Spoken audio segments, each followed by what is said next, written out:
แสงยิ่งทูเบมค่ะจำคำสาค่ะจื้อเพชรจื้อเตจก็จื้อห้องว่าคำสานะคะเนาะเอาค่ะมื้อในก็มีวอกอันหนึงนะคะเนาะมาเฮามาอ่านจ้อมกันค่ะว่ามันเป็นจั่งหือนะคะเนาะนั่นก็เตรียมไว้ว่าก้นหมอว่วนหันปุนส่วนโตนั่นเตอำมีวันหมอป่องใจปันหน้าหูสาวเปิ้นเตอำมีใจเคยยึง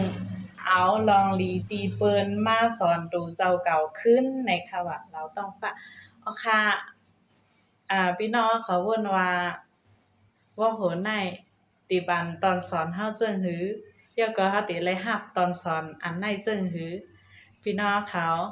จอยวนแลจอยคอมเมนต์ตอบอันอีกหนึ่งค่ะนะอย่าลืมค่ะค่ะยิ่งคำสาจือเรียนเสียงยิ่งทุ่งอุเปมจือเพศจือจำคำสาจื้อร้านหมอกจำคำสาขายเกี่ยวแสงเงินข้ามไว้หรือออนไลน์แล้วก็ขายผ้า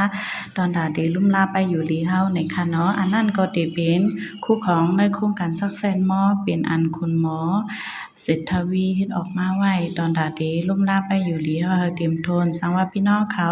เคยลุ่มลาดูเจ้าเก่าลุ่มลาไปอยู่ลีด้วยถึงดูเจ้าเก่าอำนั้นก็ใครเป็นแม่ก้าออนไลน์ใครขายขายของในก็